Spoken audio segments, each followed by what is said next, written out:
ڕێز و سڵاو بینەران و گوێگرانی خۆشەویستی تەلەڤیزیۆنی کۆمەڵا لەگەڵتاندان بۆ پێشکەشکردنی گەشتی هەواڵەکانی ئەمڕۆی ڕۆژی چوارشەممە. سەرەتاش با سەردێڕی چەند هەواڵێک دەست پێ دەکەین.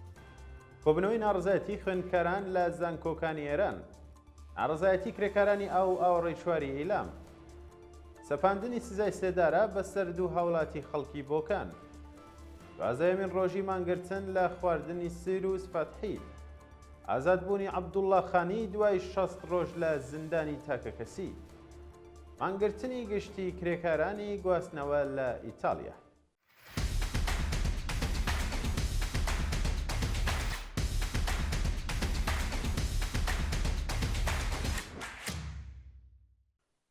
کۆبوونەوەی ناڕزایەتی خوێندکاران لە زانکۆکانی ئێران. خوێندکارانی چەند زانکۆیەکی شارە جیاجیەکانی ئێران لەوانە زانکۆی هونەر، زانستە کۆمەڵایەتیەکان، بەهەشتی، خاجە نەسیر، ئەلزەهرا، هونەر، سەجار و زانکۆی سنعەتی بە مەبەستی ناڕزایەتی لە دۆخی سیاسی و کۆمەڵایەتی وڵات کۆبوونەوەیەکی ناڕزایەتیان ئەنجامدا. بە پێزانیاریەکان بەشداربووان دروشم و هەڵوێستەکانی خۆیان دەربڕی و دوای گۆڕانکاری یان داوای گۆڕانکاری بنەڕەتی ئازادی دادپەروەریان دەکرد. لە ناو دروشمەکانیشدا ڕەخنەی تون لە سیاسەتەکانی ڕژێم و ڕێبەری کۆماری ئیسلامی عەلی خامنەیی هەبوو. هەروەها هێز ئەمنیەکان لە دەوروبەری زانکۆکان ئامادە بوون و هەوڵیاندا کۆبوونەوەکە سنووردار بکەن. هێشتا زانیاریی وردیش سەبارەت بە ڕێژەی دەست بەسەرکراوانی ئەم ڕووداوە بڵاو نەکراوەتەوە. شانی بەسە بارودۆخی زانکۆکان لە ماوەی ڕۆژانی ڕابردوودا بووە یەکێک لە سەرچاوە سەرەکیەکانی ناڕزایەتیەکان و خوێندکاران بەردەوام داوای ماف و ئازادیەکانی خۆیان دەکەن. ناڕزایەتی کرێکارانی ئاوەڕۆی چواری ئیلام. ڕۆژی سێشەممە 5 ڕەشەمە نزیکەی 150 کرێکاری شیرکەتی ئاوەڕۆی چوار لە پارێزگای ئیلام بەهۆی دواخستنی بەردەوامی موچە و مەزایەکانیان ناڕزایەتیان دەربڕی. بە پێوتێم کرێکارانە لە 3 ساڵی ڕابردووە حەقدەستەکانیان بە ڕێکوپێکی پێ نەدراوە. ئەوان دەڵێن موچەی کارمەندانی فەرمی و گرێبەستی ڕاستەوخۆی ئاوەڕۆ لە نێوان 27 مانگ تا کۆتایی مانگ بە کاتی خۆی وەردەگیرێت، بەڵام حەقدەستی کرێکارانی شیرکەتی بەردەوام دوا دەکەوێت. کرێکاران هەروەها ناڕزایەتیان لە نەدانی مەزایی عورفی دەربڕی وتیان لە ناو کۆمپانیەکەدا نزیکی 150 کەس وەک چاکەرەوە، خزمەتگوزار، کۆنتۆرنووس و پۆستەکانی دیکە لە بەش و گوندە جیاوازەکان کار دەکەن، بەڵام داواکاریەکانی ساڵی پێشوو و بەشێک لە جەژنانەیان هێشتا پێنەدراوە. سەپاندنی سزای سێدارە بەسەر دوو هاوڵاتی خەڵکی بۆکان.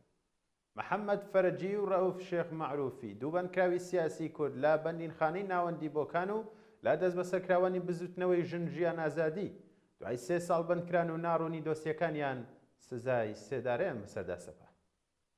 ڕەوف شێخ مەعروفی تەمەن 24 ساڵ و محەممەد فەرەجی تەمەن 23 ساڵ کە هەردووکیان خەڵکی بۆکان و لا بەندینخانەی ناوەندیە و شارەدا بەندکراون لەلایەن لقی یەکەمی دادگای شۆڕشی مەهابادەوە بە تۆمەتەکانی وەک محاربە و ئەفساد فی الئەرض سزای سێدارەیان بەسەردا سەپاوە. شایانی باسە دادگای پێڕاگەیشتن بە تۆمەتەکانی ئەم دوو هاوڵاتیە پاییزی ئەم ساڵ و بەجیا ئەنجام درراوە و سزاکانیشیان ڕۆژی سێشەممە 5 ڕەشەمە لە بەندیخانەی ناوەندی بۆکان بە فەرمی پێیان ڕاگەیاندراوە. دوازدەیەمین ڕۆژی مانگرتن لە خواردن سیروس فەتحی لە زیندانی ئەوین. ڕۆژی سێشەممە 5 ڕەشەمە سیروس واتە فواد فەتحی زیندانی سیاسی و چالاکوانی کرێکاری کە لە زیندانی ئەویندا بەندکراوە لە پەیوەندیەکی کووردا ڕایگەیاند کە هێشتا لەسەر مانگرتنەکەی بەردەوامە. شایانی باسە ناوبراو بۆ ماوەی 12 ڕۆژەمانی لە خواردن گرتووە. بە پێیزانیاریەکەی شتۆکانیش فواد فەتحی لەم پەیوەندیەدا باز لە بارودۆخی تەندروستی نالەباری خۆی کردووە و وتوێتی کە دۆخی گشتی جەستەی باش نییە. لەگەڵ تێپەڕبوونی 11 ڕۆژ لە دەستپێکردنی ئەم هەنگاوە ناڕزایەتیە هێشتا هیچ نیشانەیەک لە چارەسەرکردنی کردداری بۆ داواکاریەکانی لەلایەن بەپرسانی زیندانی ئەوینەوە نەبینراوە. ئازادبوونی عەبدوڵڵا خانی دوای 60 ڕۆژ لە زیندانی تاکەکەسی. عەبدوڵڵا خانی چالاکوانی کرێکاری دوای تەحەموولکردنی 60 ڕۆژ زیندانی تاکەکەسی لەلایەن وەزارەتی ئیتلاعاتی سنەوە لە ئێوارەی دوێنێ بە قەراری وەسیقە بە شێوەیەکی کاتی ئازاد کراوە. بەپێی هەواڵی گەیشتوو ئەم چالاکوانە لە ماوەی دەست بەسەرکردنیدا لەژێر لێپرسینەوە و فشار بوو لە زیندانی تاکەکەسیدا ڕاگیراوە.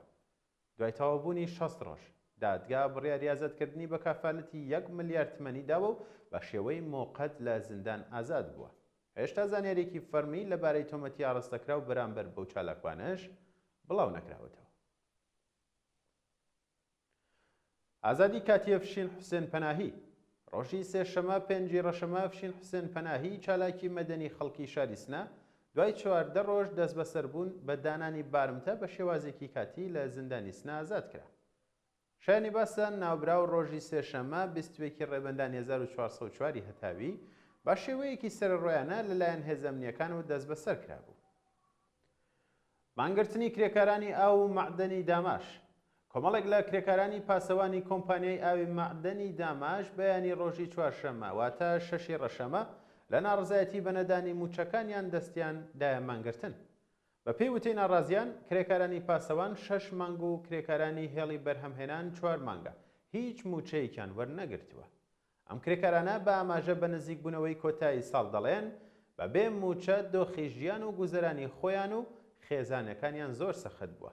ئەوان هەروەها دەڵێن کە کارگا بەرهەم دەهێنێت و کاڵەکانی خۆی دەفرۆشێت، بەڵام لەو بەرهەمە هیچ شتێک نەبووتە پشکی ئەوان و ناتوانن پێداویستیە سەرەتاییەکانیان یان پێداویستیە سەرەتاییەکانی ژیانی خۆیان دابین بکەن. مانگرتنی گشتی کارگێڕانی گواستنەوە لە ئیتالیا. بە پێی هەواڵەکان کارگێڕانی گواستنەوەی ئیتالیا بڕیارە لە 26 بۆ 28 فێبریۆیە مانگرتنێکی هاوکات لە بەشی فڕۆکەوانی و ڕێگای ئاسن ئەنجام بدەن. مانگرتنەکە بە 24 کاتژمێر وەستان لە بەشی فڕۆکەوانی دەست پێ دەکات و دواتر بۆ تۆڕی ڕێگای ئاسن درێژە دەبێتەوە. و خزمەتگوزارانی فڕۆکەوانی، کارگێڕان و هەروەها شۆفێرانی لۆکۆمۆتیڤ و کارمەندانی شەمەندەفەر لە مانگرتن بەشدار دەبن. هەروەها مانگرتنێکی جیاوازی 8 کاتژمێری لە بەشی گواستنەوەی بار ئەنجام دەدرێت. سربەخۆیە کارگێڕیەکان هۆکاری سەرەکی مانگرتنەکە بۆ نوێن نەکردنەوەی گرێبەستی کارە کۆمەڵایەتە نیشتیمانیەکان دەگێڕنەوە. هەروەها ڕێژەی کەمی هەڵدەستەکان و کەمبوونی هێزی کار بۆ پرۆژەکانی ئۆلۆمپیکی زستانی لە هۆکارەکانی مانگرتن دانراوە. گواستنەوەی هێزەکانی ئەمریکا لە سووریا و بۆ هەرێمی کوردستان دوایین هەواڵ. بە پێی گرتەیەکی ڤیدیۆیی کە میدیاکانی هەرێمی کوردستان بڵاویان کردوێتەوە، هێزەکانی ئەمریکا وردە بنکەکانیان لە باکووری ڕۆژهەڵاتی سووریا چۆڵ دەکەن و بەرەو هەرێمی کوردستان دەچن. ئەمە لە کاتێکدا کە میلیشیەکانی سەر بە کۆماری ئیسلامی جارێکی دیکە ددانی تیژیان ڕوو لە خەڵکی سڤیل و هاوپەیمانە ناوچەیەکانی ئەمریکان نیشان داوە. شەوی ڕابردوو گروپی حیزبوڵای عێراقی کە لقێکی تۆڕی تیرۆریستی سوپای پاسدارانە لە عێراق بەیان نامەیەکی هەڕەشە ئامێزیان بڵاو کردوێتەوە و ڕاستەوخۆ کوردانی ناوچەکە و بە تایبەت هەرێمی کوردستانیان کردە ئامانج. ئەم کارە لە کاتێکدایە کە کەناڵی ئەلحەرڕەی ئەمریکا لە راپۆرتێکدا ڕایگەیاند کە پەنجەرەی هێرشکردنە سەر کۆماری ئیسلامی ڕۆژی یەکشەمە 1 مارس دەکرێتەوە. بەڵای بینەران و گەگرانی خۆشەویستی تەلەڤیزیۆنی کۆمەڵا گەشتی هەواڵەکانم پێشکەشکردن کات و ساتێکی خۆش بۆ هەموو لایەکتان.